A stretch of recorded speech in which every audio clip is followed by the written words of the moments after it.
Hello, this is Ms. Zix. I'm back with another book. This time it's Goosebumps by R.L. Stine. This one is Welcome to Horrorland. So one day at Horrorland, I think there's either a TV episode with this plot line or maybe there is a similar one. If there's one not following directly this plot line, I know there's a lot of stuff with Horrorland. Just because Horrorland is so, it turned into its own franchise, if I remember. But I'll start off with reading the back so you guys have an idea what it's about, and then I'll jump into chapter 1. The next ride might be their last. Lizzie's family got lost trying to find the Zoo Gardens theme park, but that's okay. They found another amusement park instead. In Horrorland, there are no crowds, no lines, and the admission is free. It seems like a pretty cool place. But that was before Lizzie's heart-stopping ride on the Deadly Doom slide and that terrifying experience in the House of Mirrors. Because there's something weird about the rides in Horrorland. Something a little too creepy. A little too real. I have never read on Goosebumps before. I know I've checked them out. I've listened to the books on audiobook. And I have also watched the TV series. I think that horror is always good. And this is definitely appropriate horror. So I will start reading.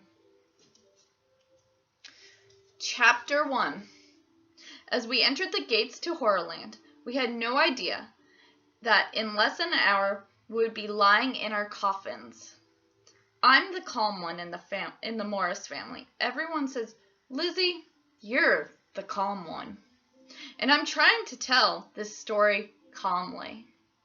But believe me, there's no way. We had never planned to go to Horrorland. In fact, we never heard of it. The 5 of us were squeezed into Dad's little Toyota on our way to spend the day at Zoo Gardens theme park. Dad had messed up and left the map at home, but Mom said the park would be real easy to find. When we got close to the park, Mom said there would be lots of signs to direct us. But so far, we hadn't seen a single sign. Dad was driving, and Mom was beside him in the front. I was squeezed in the back with my little brother, Luke, who was 10, and Luke's friend, Clay. It wasn't the best place to be. My brother cannot sit still for a second, especially in the car. He just has too much energy, and he's totally goofy. The longer we drove, the more restless Luke became. He tried wrestling with Clay, but there really wasn't room. Then he tried to arm wrestle with him, and the two of them kept bumping me until I lost my temper and started shouting at them to stop. Why don't you 3 play alphabets? Mom suggested from the front. Look out the window for letters. There aren't any. Luke replied. There aren't any signs. There isn't anything to look at, Clay grumbled. He was right. We were driving past flat, sandy fields. There were a few scraggly trees here and there. The rest was all desert. I'm going to take this turnoff, Dad announced.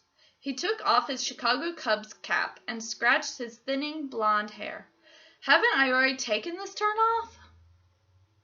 Dad is the only blonde in the family. Mom, Luke, and I all have straight black hair and blue eyes. In fact, Dad doesn't look as if he belongs in the same family. The 3 of us are all tall and thin, very fair skin. And Dad is short and kind of chubby, with a round face that's almost always pink. I tease him all the time because I think he looks a lot more like a wrestler than a bank manager, which he is. I'm pretty sure we've already been here, Dad said unhappily. It's hard to tell. It's all desert, Mom replied, gazing out her window. Very helpful, Dad muttered.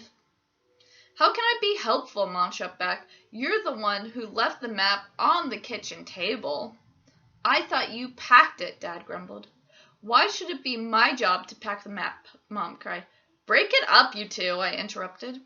Once they start fighting, they never stop. It's always best to interrupt them quickly before they really get into it. I'm the Mad Pincher, Luke cried. He let out a gruesome horror movie laugh. Ha ha ha ha ha! And started pinching Clay's ribs and arms. I hate Luke's Mad Pincher routine more than anything. I was so glad that Clay was sitting in the middle next to Luke and not me. Usually, the only way to stop Luke's pinching is to slug him. Luke started squirming and laughing. He thinks everything Luke does is a riot. He laughs at all of my brother's stupid jokes and stunts. I think that's why Luke likes Clay so much. The two of them began pinching each other. Then Luke shoved Clay onto me. Give me a break, I cried. I shoved Clay back. I know I shouldn't have, but it was getting hot in the car, and we'd been driving for hours. And what was I supposed to do? Lizzie, boys, chill out back there, Dad cried. Dad, nobody says chill out anymore, I told him calmly and quietly. For some reason, that made him go berserk. He started yelling, and his face got bright red. I knew he wasn't mad at me. He was mad because he couldn't find Zoo Garden's theme park. Everybody, just take a deep breath and be silent, Mom suggested. Ow! Stop pinching me, Clay screamed. He gave Luke a hard shove. You stop pinching me, my brother shrieked, shoving him back. Boys can really be animals. Hey, look, a sign up ahead. Mom pointed as a large green sign came into view. Luke and Clay stopped fighting. Dad leaned forward over the steering wheel, squinting through the windshield. Does it say where the park is? Luke demanded. Does it say where we are? Clay asked. The words on the sign came into view as we drove past it. It said sign for rent. We all let out disappointed groans. The Mad Pincher returned! Luke cried. He gave Clay a hard pinch on the arm. Luke never knows when to quit. The road isn't going anywhere, Dad said, scowling. I'll have to turn around and get back on the highway, if I can find it.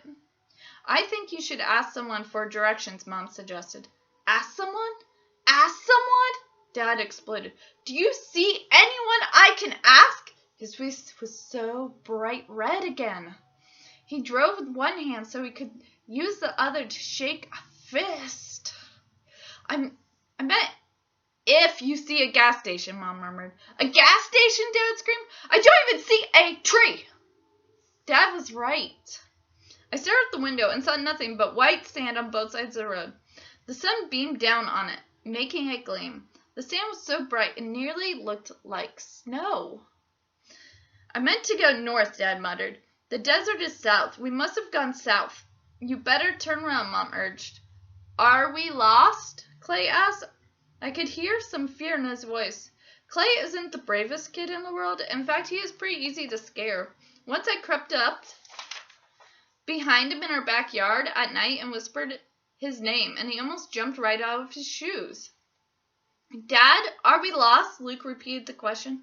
Yeah, we're lost, Dad replied quietly. Hopelessly lost. Clay let out a soft cry and slumped in his seat. He looked like a balloon deflating. Don't tell him that, Mom cried sharply. What should I tell him? Dad snapped back. We're nowhere near Zoo Gardens. We're nowhere near civilization. We're in the desert, going nowhere. Just turn around. I'm sure we'll find someone we can ask, Mom said softly. And stop being so dramatic. We're all gonna die in the desert, Luke said, with a gruesome grin on his face. And buzzards will peck out our eyeballs and eat all our flesh. My brother has a great sense of humor, doesn't he? You can't imagine what it's like having to live with a total ghoul. Luke, stop scaring Clay, Mom said, turning in her seat to glare at Luke. I'm not scared, Clay insisted, but he looked scared. His round face was kind of pale, and his eyes were blinking a lot behind his glasses. With his short, feathery blonde hair and round eyeglasses, Clay looked a lot like a frightened owl. Muttering to himself, Dad slowed the car to a stop. Then he turned her around, and we headed back to the direction we came. Great vacation, he said through clenched teeth. It's still early, Mom told him, checking her watch. The late morning sun was nearly straight overhead. I could feel its warmth on my face through the open sunroof. We drove for nearly half an hour. Luke wanted to play 20 questions or geography with Clay, but Clay moodily said no. He just stared out the window, watching the desert roll by. Every few minutes he'd ask, "Are we still lost?" "Pretty lost," Dad would reply unhappily. "We're okay," Mom kept reassuring us. As we drove, the scraggly trees reappeared. Then, after a while, the sand gave way to darker fields, dotted with trees and low shrubs. I sat silently, my hands clasped in my lap, staring out the window. I wasn't really scared or worried, but I wished we would at least see a gas station or a store or one other human being. "I'm getting hungry," Luke griped. "Is it lunchtime?" With a long sigh that sounded like air escaping from a tire, Dad pulled the car to the side of the road. He reached across Mom to the glove compartment. "There's got to be some kind of map in here," he said. "No, I already looked," Mom told him. As they started to argue, I raised my eyes to the open sunroof above my head. "Oh!" I let out a cry as I saw a hideous monster staring down at me, lowering its enormous head, about to crush the car. Okay, so first chapter started off pretty boring till that last sentence with the monster. I'm kind of interested to see what happens next. Have a good day.